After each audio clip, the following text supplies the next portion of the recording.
Deus é muito bom, queridos. O Senhor está fazendo uma revolução no mundo espiritual e no mundo físico, na terra. E o Senhor está despertando o seu povo, a sua igreja. E é tempo de você acordar. É tempo de você abrir seus olhos para você entender e compreender o que o Senhor está fazendo. E Deus conta conosco como igreja dele.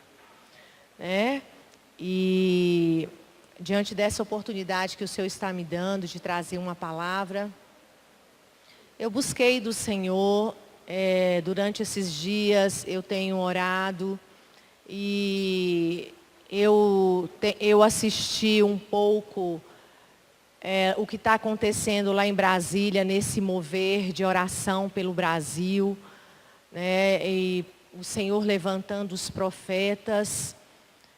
E 72 horas de clamor por essa terra. E nós sabemos que o Senhor marcou esse tempo para a nação brasileira. Ele está dando essa oportunidade da igreja clamar, da igreja se arrepender, da igreja chorar, de todo o coração, para que haja uma mudança nessa terra. Nós estamos vivendo um momento muito decisivo no Brasil, ano de eleição, e nós precisamos ter consciência daquilo que nós vamos fazer, para depois eu e você não chorar e nem os nossos filhos e netos. E eu, antes de ministrar o que o Senhor colocou, eu gostaria de dar alguns avisos importantes. Terça-feira que vem, se você não passou pelo batismo ainda, é sua oportunidade de batizar. Terça-feira vai começar o curso a qual eu vou estar dando, é um intensivão, o estudo já está todo preparado. Então, se você ainda, meu querido irmão, irmã, não passou pelo batismo, é sua oportunidade. Você pode me dar o nome. Terça-feira aqui, 7h30, viu?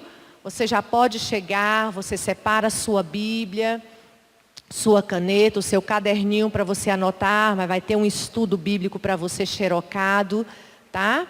Então, qualquer coisa você conversa comigo, mas não deixe de passar pelo batismo, é muito importante. Nós vivermos e seguirmos o exemplo do Mestre Jesus. Outro recadinho importantíssimo, a qual eu gostaria que você também tivesse a oportunidade. A pastora Cristina falou sobre a Brasilica, a sua família que vai estar indo na madrugada da quarta-feira para o Chile, com toda a sua família. Ela está indo a chamado do Senhor, é uma missão a qual ela está abrindo mão de tudo para fazer a vontade do Senhor. Se você não teve a oportunidade de semear na vida deles, chegou o momento de você semear. O Senhor vai multiplicar a sua sementeira. Eu estava orando e Deus falou para mim falar para a igreja. Tem formas de você fazer missão: orando, contribuindo e indo. São formas de você fazer missão. Eu não sei, cadê eles? Eles estão aqui? Brasilica, fica em pé, Brasilica, para quem não te conhece, ela está ali atrás, Então, se você não está preparado hoje, você pode pegar com ela o número da conta, Quem sabe, durante a semana, daqui 30 dias, o Senhor vai colocar um valor no seu coração para abençoá-los. Você pode escrever que Deus vai multiplicar a sua semente. Você pode escrever, porque é terreno fértil. Quando você lança a sua semente no reino, o Senhor vai multiplicar. A palavra de Deus diz, multiplicar 30, 60 ou 100 por 1, a medida da sua fé. É a medida da sua fé. E nós precisamos aprender isso.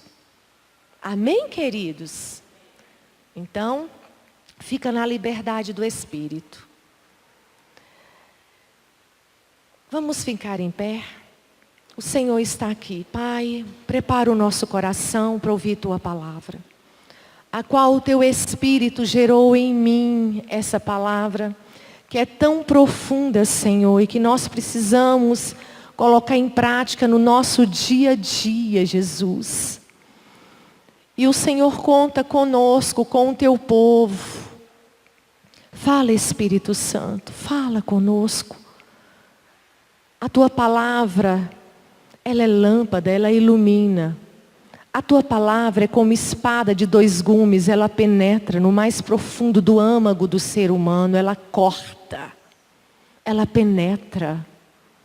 Prepara agora, Senhor, que sejam terras férteis agora, esta terra do coração agora, que essa semente ela vai ser liberada, que é a Tua palavra, e vai produzir frutos dignos para a Tua glória, frutos dignos de arrependimento. Senhor, em nome de Jesus, ajuda-nos a entender, compreender a Tua essência. Sim, Senhor, guarda a mente dos Teus filhos, guarda a mente, o coração, as emoções, os ouvidos para poder ouvir, compreender e colocar em prática. Eu te peço agora que tudo aquilo que impede, tudo aquilo, ó Deus, que distrai o Teu povo, que o Senhor tira deste arraial, que o Senhor tira deste lugar, mas que o Senhor limpa o céu desta igreja, deste templo, desta congregação, dessa assembleia, que o Senhor limpa a atmosfera, mas vem uma porção do Senhor sobre a Tua igreja, sobre cada um que vai receber Tuas palavras de vida eterna. Eu oro e abençoo o Teu povo em nome de Jesus Cristo. Amém. Abre a sua Bíblia, podeis continuar em pé. Essa foi a palavra. Você conhece. Muitos conhecem, sabem de cor e salteado. 2 Crônicas 7,14. Essa foi a palavra que o Senhor falou comigo. Aleluia. Se alguém não tem a Bíblia, né? Algum visitante, amigo, compartilha com ele, é importante ele estar junto, né? Está acompanhando a leitura bíblica. Tem várias traduções, mas a palavra é a mesma, a essência é a mesma, o contexto é o mesmo. Vamos lá, gente? E se o meu povo, que se chama pelo meu nome, se humilhar e orar, e buscar a minha face, e se converter dos seus maus caminhos, então eu ouvirei dos céus, e perdoarei os seus pecados, e sararei a sua terra. Agora todo mundo vai proclamar essa verdade. Todos juntos, vamos lá? Se o meu povo...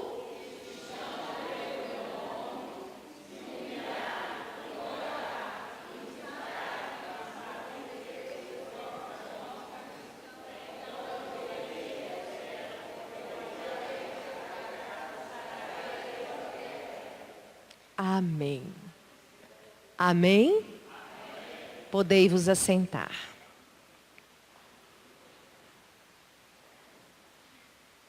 Aleluia. Queridos, essa palavra, quando nós iniciamos ela, ou se você for ver todo o contexto dessa palavra, a qual depois eu vou estar referindo, mas primeiro eu gostaria de chamar a sua atenção, a qual Deus falou comigo, diante deste amor de Deus tão grande para com o seu povo. Ele separa um povo e Ele ama esse povo. Por Ele amar esse povo, Ele nos chama a atenção para algo. Então, há aqui no início, quando fala, e se o meu povo? E se o meu povo? Então aqui é uma demonstração deste grande amor de Deus para comigo e com você. Então esse povo encontrava-se rebelde, distante de Deus. Mas o Senhor o amava a si mesmo. Então quando ele fala assim, diante de Israel, né? Porque Deus deu várias vitórias para Israel através de Davi. Então, lá em 1 Crônicas, se você for ver o relato, capítulo 18, a partir do verso 1, se você for ver, vai falar várias vitórias que Davi teve contra os seus inimigos, várias. Então, Deus separa um povo e Ele demonstra seu amor para conosco. Após o reinado de Davi, Deus levantou Salomão, seu filho, para reinar sobre Israel. Em 1 Crônicas 29, verso 1 vai falar isso. Então, Davi, o seu pai, ele passa o cajado para o seu filho Salomão, para continuar esse reinado. Primeira coisa que Salomão fez, diante desse contexto todo, quando ele assumiu o trono que era de Davi, foi oferecer holocausto de sacrifícios a Deus. Primeira coisa que ele fez, quando ele assume o seu reinado. Ele percebeu que ele precisava doar algo para Deus, entregar o melhor dele para Deus. Ele oferece sacrifícios ao Senhor. Segunda coisa que ele faz, foi pedir sabedoria a Deus para reinar um povo. Sabedoria. Então nós precisamos aprender como nós devemos administrar nossa vida pessoal, a nossa vida espiritual, a nossa vida familiar, isso em todo o contexto e em todas as áreas da nossa vida. E a palavra do Senhor, ela nos ensina passo a passo, para que nós possamos obter essa condição que está escrito, se o meu povo. E diante disso, a terceira coisa foi edificar um templo, edificar a casa do Senhor, para oferecer a sua adoração a Deus. Ele precisou construir algo para Deus. Em 2 Crônicas 2, capítulo 2, lá vai relatar essa casa que foi edificada, a qual ele deu o seu melhor nessa edificação. Ele não colocou qualquer coisa ali naquele templo. Ele colocou pedras preciosas, especiarias, tudo de melhor. Ele colocou ouro, ele colocou prata, linhos finíssimos. Ele deu o seu melhor. Tudo isso era incomparável diante do amor desse Deus para com seu povo. Incomparável. Quando a palavra fala assim, se o meu povo que se chama pelo meu nome, que se chama pelo meu nome. Você tem chamado pelo nome do Senhor? Você tem clamado a Ele? Você tem buscado socorro nele? Ou não? Você tem feito as coisas do seu jeito, da sua maneira? Sem buscá-lo, sem chamá-lo, sem pedir o socorro dele?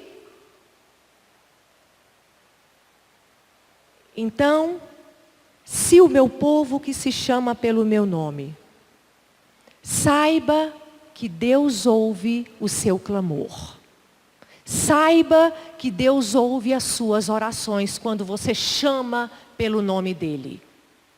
Ele está pronto para te ouvir e socorrer a sua súplica. Porque nós sabemos que no nome desse Deus tem todo o poder para fazer além do que você pede a Ele. Mas você tem que crer. Mas você tem que se aproximar. Você tem que se achegar a Ele. Você tem que clamar pelo nome dEle. Somente Ele pode fazer. Somente no nome de Jesus. Somente. Então, que se chama pelo meu nome. A gente pode ver aqui que a bênção ela é condicional. Logo nós temos aqui, quando diz assim, ó, se o meu povo que se chama pelo meu nome se humilhar. Se humilhar. Nós precisamos nos humilhar. Depois ele fala orar. Nós precisamos orar. Depois fala buscar a face. Precisamos buscar a face do Senhor. E depois ele fala se desviar dos seus maus caminhos. Primeiro ponto aqui. Se humilhar. O que quer dizer se humilhar? A palavra humilhar quer dizer tornar-se humilde. E essa humildade significa virtude que nos dá sentimento da nossa fraqueza. Eu reconheço diante de Deus que eu não sou nada e que eu sou fraca.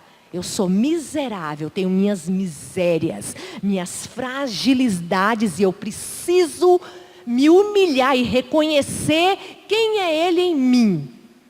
Então, é uma virtude que nos dá sentimento da nossa fraqueza. Isso é humilhar-se. Segundo, com relação à humildade, significa modéstia. Ser uma pessoa modesta. O que quer dizer isso? A ausência de vaidade. Ser uma pessoa simples. Simplicidade. Forma natural de viver. Uma forma natural de falar e de agir. Simples. Não tem nada em relação... Às vezes a pessoa fala humildade com relação a dinheiro. Nada a ver, nada. Então, terceiro ponto que eu preciso me submeter a uma submissão. O que é isso? Eu preciso me submeter a essa autoridade. É um ato ou efeito de submeter-se a uma autoridade ou a uma lei. Eu preciso me submeter aos ensinos dele, à sua palavra. Submeter. Outro ponto aqui importante é a aceitação de um estado de dependência. Quando eu me humilho diante de Deus, eu estou dependendo dele, eu aceito essa dependência nele total. É uma aceitação de um estado de dependência. Não de independência, de dependência. Eu dependo dele todo o tempo, em todo momento, em toda situação. Eu preciso reconhecer isso. O Senhor nos deu o maior exemplo de humilhação. O maior exemplo. O profeta messiânico já dizia, Isaías 7,14. Engraçado que a referência do capítulo e do versículo é o mesmo. Isaías 7,14. Portanto, o Senhor mesmo vos dará um sinal. O profeta Isaías já estava profetizando. Que o Senhor nos dará um sinal. Eis que uma virgem conceberá e dará à luz um filho, e será o seu nome Emanuel, Deus conosco. Ele viria, ele sairia da sua glória e viria a essa terra pecaminosa. Ia se sujeitar, se submeter à vontade do seu Pai. Ele se humilhou. Ele abriu mão de toda a sua glória e veio em forma humana. Deus conosco, Emanuel. Ele se humilhou. Ele foi o maior exemplo. Quando nós aprendemos como nós devemos nos humilhar diante desse Deus quando nós clamamos pelo seu nome. Eu preciso reconhecer minhas misérias e o quanto eu dependo dele. E aí eu vou e busco nele. Eu oro, eu falo com Deus.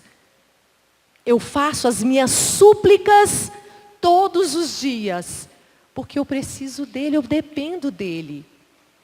Súplica significa pedir com humildade, prostrar-se, pedindo a ele. Prostrar-se. Eu preciso me achegar a Deus.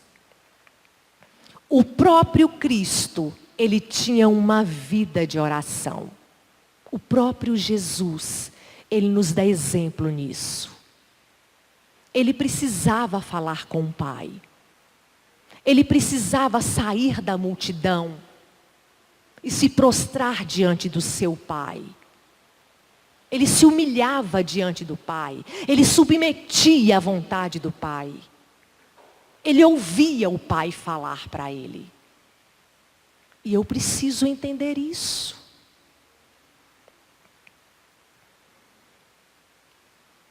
Então, se você for ver, tem vários relatos de Jesus subindo no monte, falando com o Pai. No momento tão difícil que ele estava ali vivendo, já para entregar a sua vida ali, ele foi para o Getsêmani. E ali ele falou com o Pai. Ele estava angustiado. Ele sofreu. Mas buscando no Pai, para que a vontade do Pai se cumprisse. Quando ele fala aqui sobre humilhar, orar e buscar a face do Senhor. Buscar a face. Quando nós cantamos aqui, lindo, lindo, lindo és, glórias, glórias eu te dou, Jesus. Você contempla a face dele?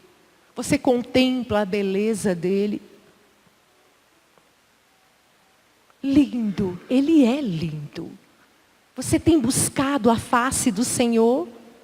Buscar significa descobrir, tirar cobertura que estava oculta.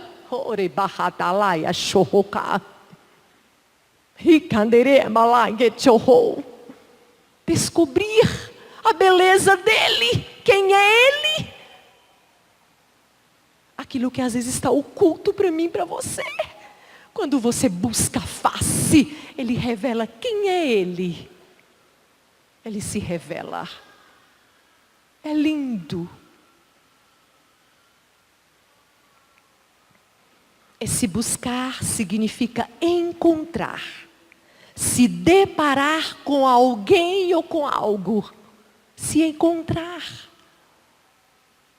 Eu preciso encontrar com o meu amado todos os dias. Todos os dias. Eu preciso descobri-lo. E ele vai se revelando quem é ele. E aí eu vou começar a conhecê-lo. E aí esse buscar é conhecer. Ter conhecimento de algo ou de alguém. Quando eu começo a andar com a pastora Sâmia, está ali lado a lado com ela, dia a dia, eu começo a conhecê-la. Não é verdade? Suas vontades, como ela é, os seus desejos. Então, é nessa busca. E ele começa a se revelar. E eu começo a conhecer e saber muito bem quem é ele, suas vontades para mim. Em Gênesis 32, 28, a Bíblia nos ensina que fala a respeito de Jacó. Você sabe um pouco da história dele. Jacó, ele lutou com Deus. e com os homens. E ele prevaleceu e passou a chamar-se Israel. Quando essa luta foi travada entre Jacó e o próprio Deus, Deus, ele muda o nome daquele homem. Ele muda a história daquele homem. Eu ouvi essa semana de um profeta que estava lá em Brasília. Ele disse uma frase que me impactou. Ele falou: um encontro muda uma história. Gente, coisa linda. Um encontro muda uma história. Você pode entrar dentro desse contexto, que o encontro quando Jacó teve com o próprio Deus mudou a história desse homem. Mudou tanto que até o nome dele teve que ser mudado, porque o nome ele tem um grande significado. E Jacó significa trapaceiro, usurpador. Mas diante dessa atitude que ele teve ali nesse combate com o próprio Deus, ele falou: eu preciso da bênção, eu não vou deixar enquanto o Senhor não me abençoar. Deus viu a atitude deste homem, Deus mudou Israel, aquele que reina com Deus, que reina, é o que Deus quer da sua igreja. Isso quer dizer que vivendo desordenadamente não conseguiremos prevalecer diante de Deus. Se nós vivermos desordenadamente, distantes dessas verdades, nós não vamos prevalecer as nossas batalhas e nós não vamos reinar com Deus. Não vamos. Mas se procurarmos viver em santidade e prevaleceremos, nós vamos prevalecer. Foi o que aconteceu com esse ex-Jacó, que recebeu esse nome de Israel. E essa promessa é para nós. Essa promessa é para os filhos. Porque nós somos esse Israel que reinaremos com o Senhor. E nós precisamos entender isso. Vocês estão compreendendo? Amém? É o que o Senhor quer de nós. E aí, esse sexto ponto diz, diante da palavra, se converter dos seus maus caminhos. Se o meu povo se converter dos seus maus caminhos. Meu Deus, mas é o povo de Deus, precisa se converter. O povo estava distante do propósito de Deus, distante do plano de Deus. Precisava voltar. Então esse converter, primeiro é você mudar de direção, mudar de destino. Se afastar de lugar onde você se encontrava. Como diz o salmista, o Salmo de número 1. Ele fala lá, para você não andar na roda dos escarnecedores. Não. Você precisa mudar sua rota, o seu caminho. São caminhos tortuosos que levam você para o mal, para a perdição, para a morte. Então você precisa mudar sua rota, o seu destino.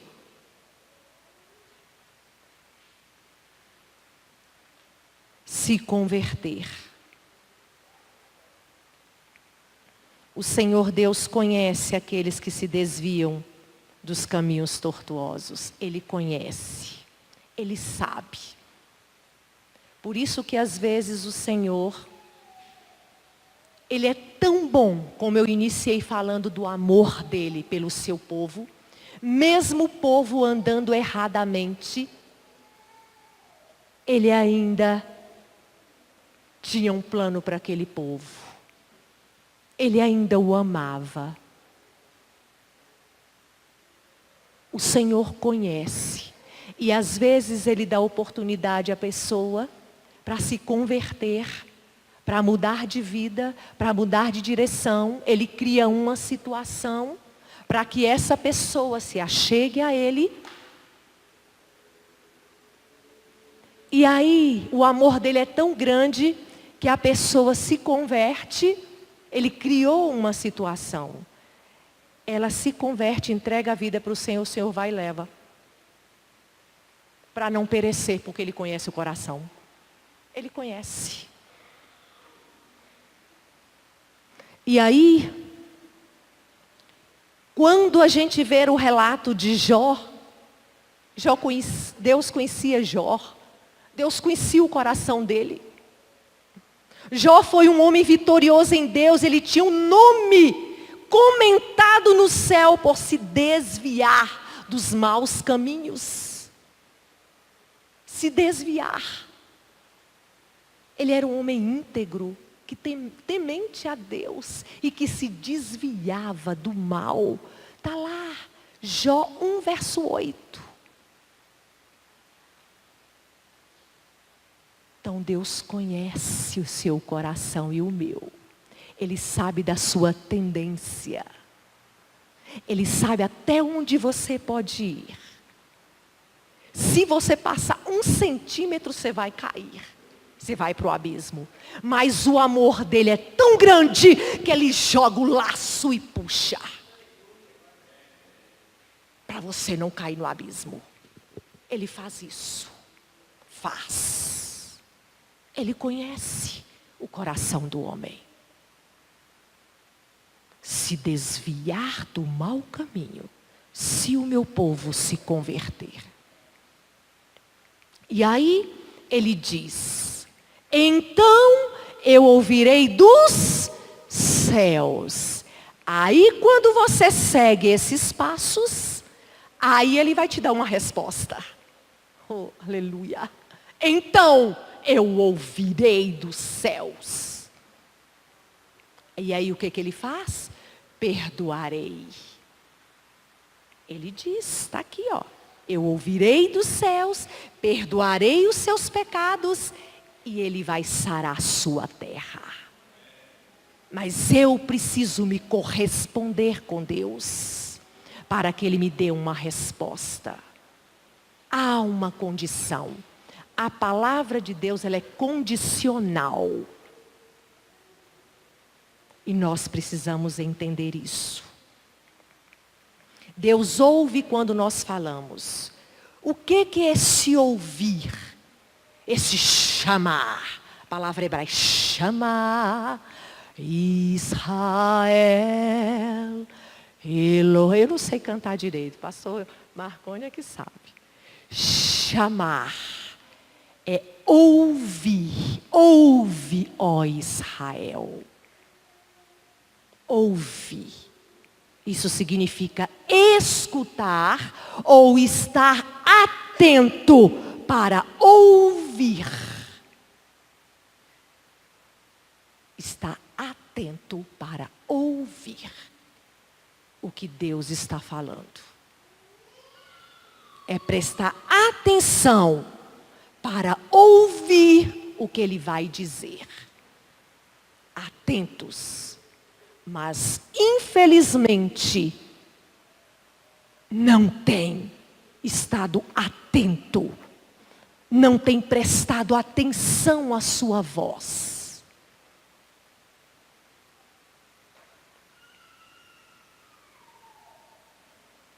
Ouvir. Olha aqui. A palavra de Deus, ela é muito clara. Ela não deixa dúvida. Em João 9:31, você pode conferir na sua Bíblia, em qualquer versão. João 9:31 diz: sabemos que Deus não ouve pecadores. Não. mas ouve o homem que o teme e pratica a sua vontade. É a palavra dele. Ele não ouve pecadores, mas os que temem a sua palavra e faz a sua vontade. E aí a gente precisa avaliar a nossa vida à luz da palavra. Então o Senhor está sempre atento para ouvir a voz do que teme a Ele. A voz do que tem feito a vontade dEle. Ouve, a Ele ouve.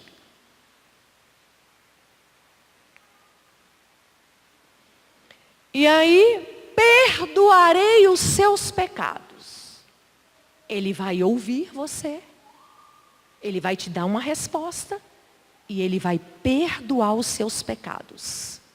O apóstolo Paulo, ele escreveu em Romanos 3:23 e diz: porque todos pecaram, toda a raça humana, todos pecaram e destituídos estão da glória de Deus, separados dessa glória, todos. Nós possuímos uma natureza pecaminosa e quando passamos da lei da inocência como crianças para a lei da consciência, a partir de adolescentes, jovens, adultos, anciãos, é o único que pode nos perdoar e nos livrar dos nossos pecados, é Jesus Cristo. Você não está mais na lei da inocência. Não, você tem uma consciência. E você sabe quando você peca. Você sabe quando você erra.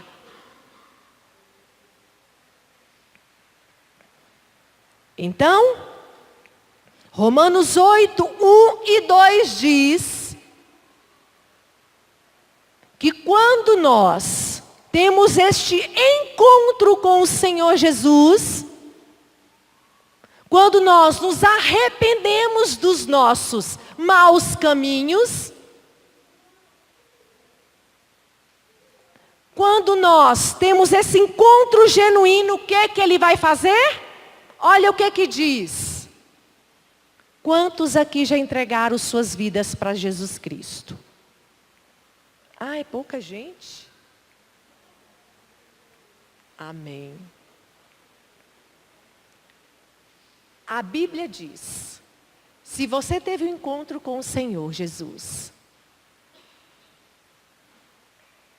a palavra de Deus diz, portanto agora, nenhuma condenação há para os que estão em Cristo Jesus. Porque a lei do Espírito da vida em Cristo Jesus te livrou da lei do pecado e da morte. Nenhuma condenação. Isso te alivia? Ah, me alivia.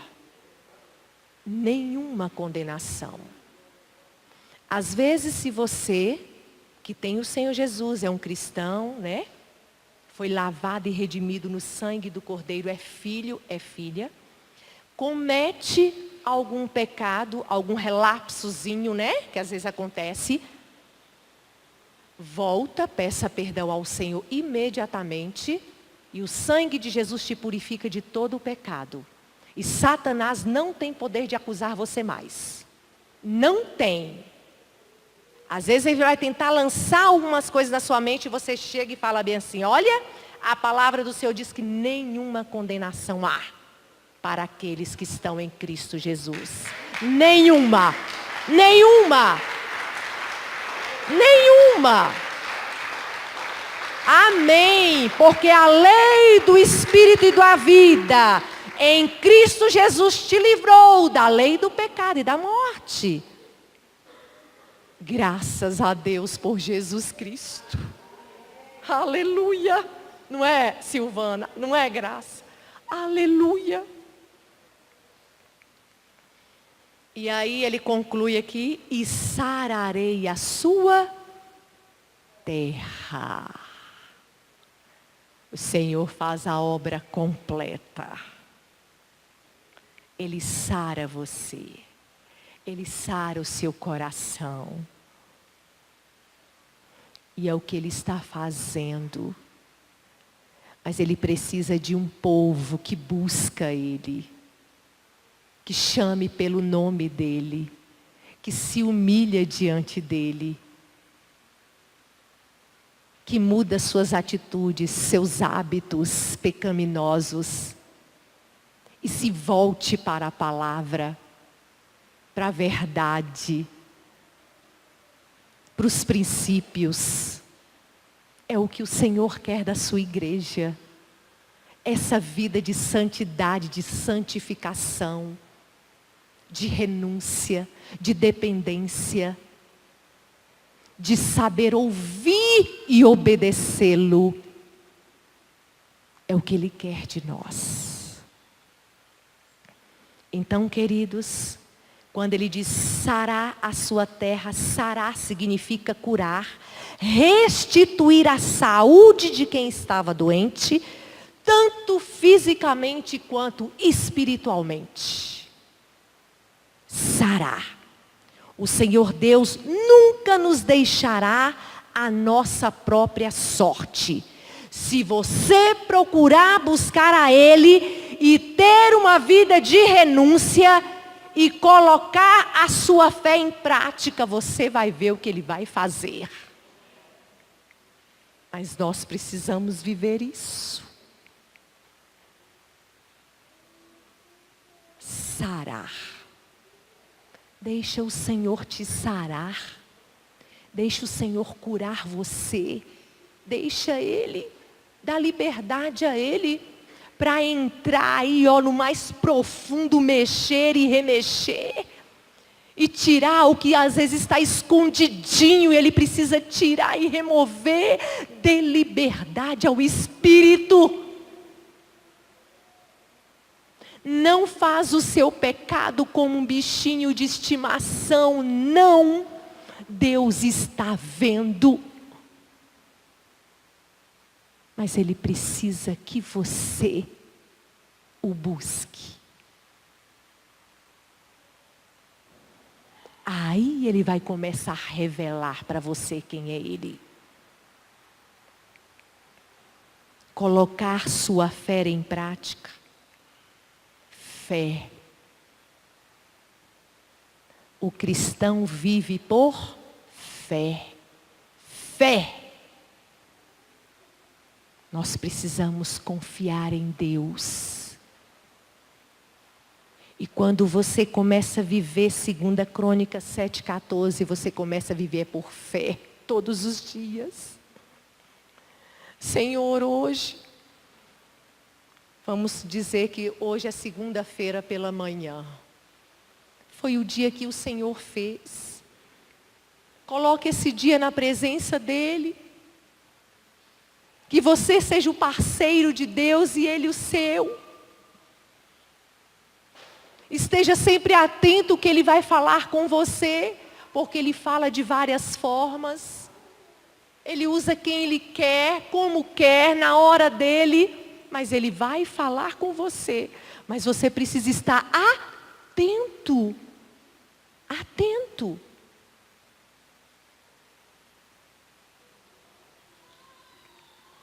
Viver por fé, como diz lá em Hebreus. Abre lá a palavra do Senhor em Hebreus. Autor de Hebreus.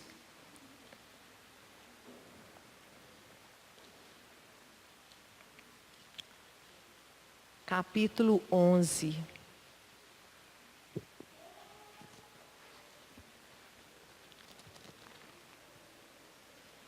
Verso 1 fala assim: ora, a fé é o firme fundamento das coisas que se esperam e a prova das coisas que não se veem. Porque por ela os antigos alcançaram testemunho. Pela fé entendemos que os mundos, pela palavra de Deus, foram criados, de maneira que aquilo que se vê não foi feito do que é aparente. Essa é a natureza da fé. O justo vive por fé. Se você é um justo, é porque você foi justificado por Cristo na cruz do Calvário. Por isso que eu e você somos justos. O justo vive por fé. Então, continua crendo no Senhor. Então, a gente vai finalizar repetindo novamente esse texto. Vamos lá? Pode ser sentadinho mesmo. Todo mundo, vamos lá? Se o meu povo, que se humilhar,